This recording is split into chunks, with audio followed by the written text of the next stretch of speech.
Hello and welcome to the Energetics of Business podcast, where we bridge the gap between the woo-woo and the tech.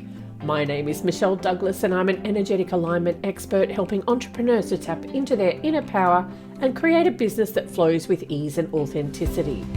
In each episode, we'll dive into the strategies that blend soulful alignment with practical business know-how.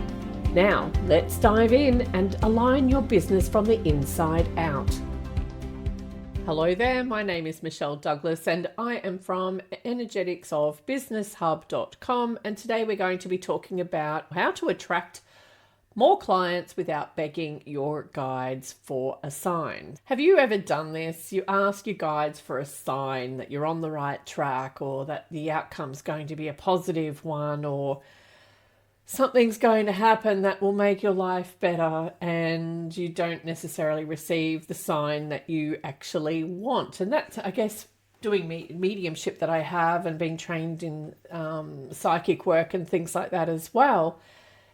You're not always going to get what you want, but rather what you need. And what I've learned as well over the last few years in particular is that there's a whole lot more to attracting more clients in your business than begging for it. There's actually got to be specific changes that you make as a human before that can actually happen. And I'm going to touch on a bit today around vibrational alignment, because here's the thing. In order to be vibrationally aligned with the thing that you desire, whether that be attracting more clients or anything else really, you must be in vibrational alignment with that thing. And the question then becomes, well, how do I get into vibrational alignment? I'm trying everything. And yes, this was me as well. So there are three main elements to vibrational alignment, and it comes through your thoughts. So what do you mostly think about? What are your visions? What are you visualizing? That sort of thing. Your emotions come into it as well. So your emotions about how you feel in the moment or when you're visualizing, especially when you're visualizing, it's really important to dig into those emotions that are associated with that attainment of whatever the goal is. And the final and most important one is action. If you don't have the action element in there, because that's a 3D construct, you're not going to create 3D changes. And one of my mentors says that there are a lot of people out there who don't understand that to create any change, you must make that change in the same dimension that it is in existence. So, for example, if you've got a negative thought pattern going on, that's more a 4D concept. So you can actually resolve that from a 4D level. You don't have to take physical action to change the 4D stuff. It's more about mindset shifting and stuff like that. And that could involve a lot of meditation or reading or something like that to shift that mindset, or to listen to things that help you change your perspective. But the 3D one, being the most dense and the slowest to respond, is the one where most people struggle, because 3D change can feel really uncomfortable.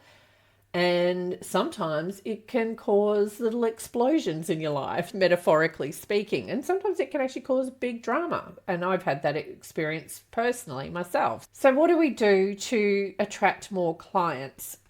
If you've worked with me one-to-one, you will have some idea of how you are wired at soul level. That's if you've had an Akashic Records reading. And this is by far the easiest way. You don't have to have an Akashic Records reading to go down this way, but it is a lot harder because you'll have to course correct probably a bit more until you get it right. But it's ultimately about taking action that's in alignment with you, who you are, how you are wired, your qualities, your strengths, your gifts, and so on. So this is really about making sure that you tune in to who you really are and where you thrive and when you're in flow. So let me give you an example using me. If I go about things in a complicated way, I will never manifest an abundant result.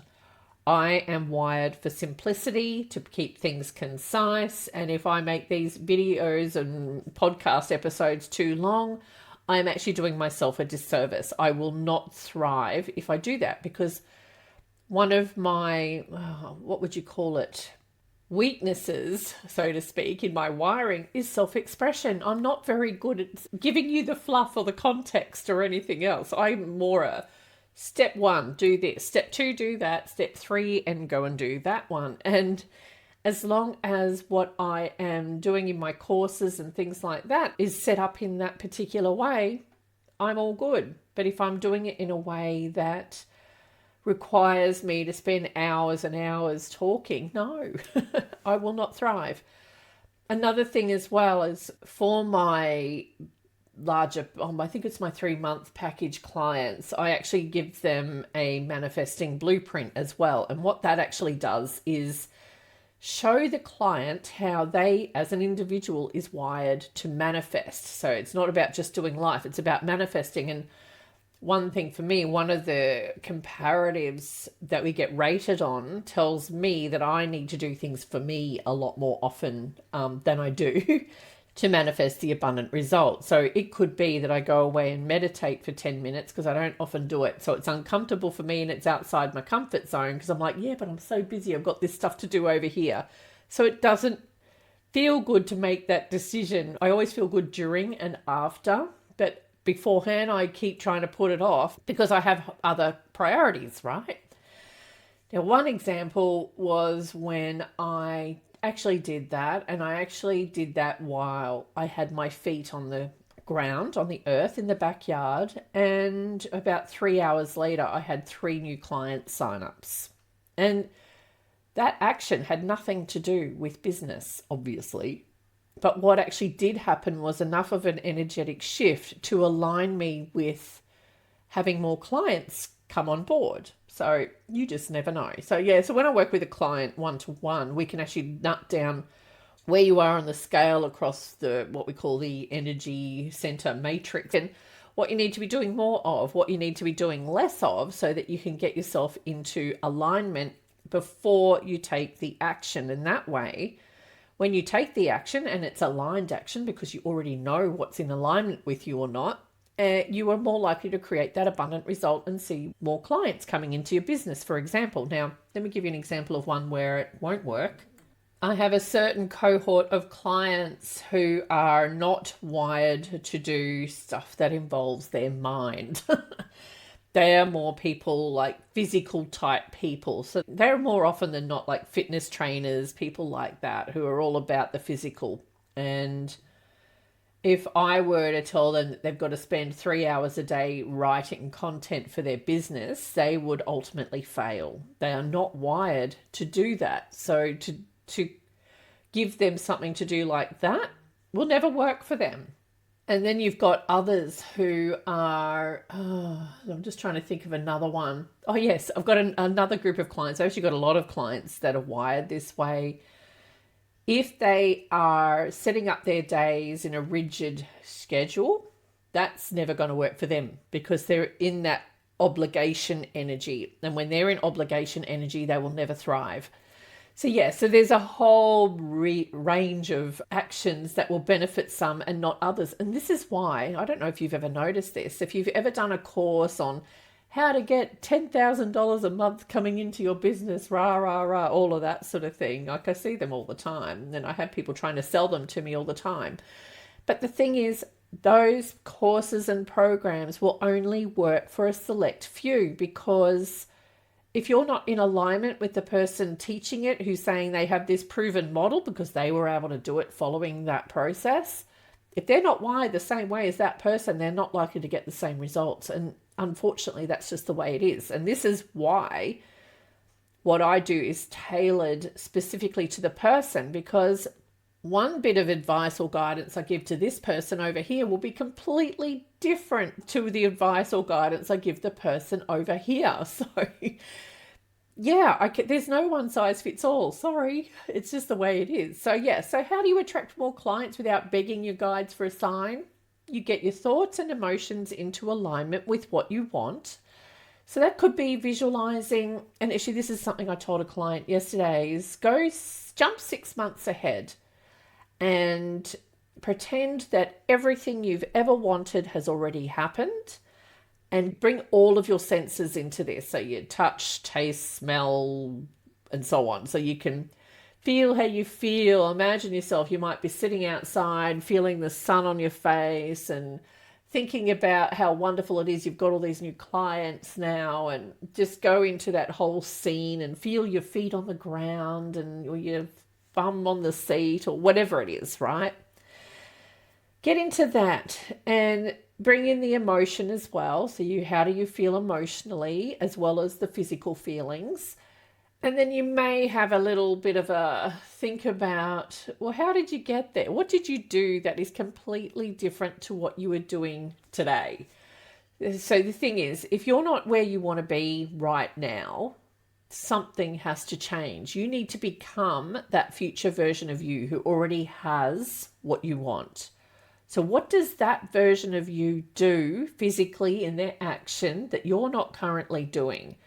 And once you've worked out what that is, then it's time to go, okay, well, which of those things can I actually start doing today myself? And do one of them and see what happens. And I'm all about test and measure. And this is what I was taught when I was doing my nutrition coaching certification. And when you test and measure, so you take the action and then you look for a sign, you watch for the feedback, and the feedback will often come within 24 hours, usually less. Sometimes up to 3 days later, but very rarely. It's usually same day within a couple of hours. Look for the feedback, and the feedback will be in the form of something new. You might get a new client, for example. That's always good feedback. Or you might lose a client, and sometimes that's not a bad thing. And that's something I need to explain to a lot of my clients, is that when you want to get from A to point B, you're going to have to take some new steps, right? So you start taking these new steps. So you're no longer at point A, but you're not yet at point B. And what can happen in no man's land in the middle here is whatever was back here that is no longer in congruence with you, it has to drop off, because this version of you doesn't have this stuff in their life. And hopefully I am making sense. Words are not my thing. So it's really just about understanding that not all so-called negative experiences in the middle of no man's land is necessarily negative. It could actually be a good sign that you are letting go of the anchors that were keeping you back here so that you can more quickly move here. So I'm going to leave you with that. I think I've rambled enough. But if you have any questions, or if you would like to learn more about this sort of thing, head over to our free community at energeticsofbusinesshub.com/community. It's a free community. We have sections in there where you can ask questions. There are going to be monthly calls, and we're working on putting a heap of resources in there. So we've got a few members in there at the moment, and we're really looking for some more ideas on what people want to see. So head over there, come in and ask you questions, and I'll create some content to share with you so you can get from point A to point B much more quickly. Chat soon.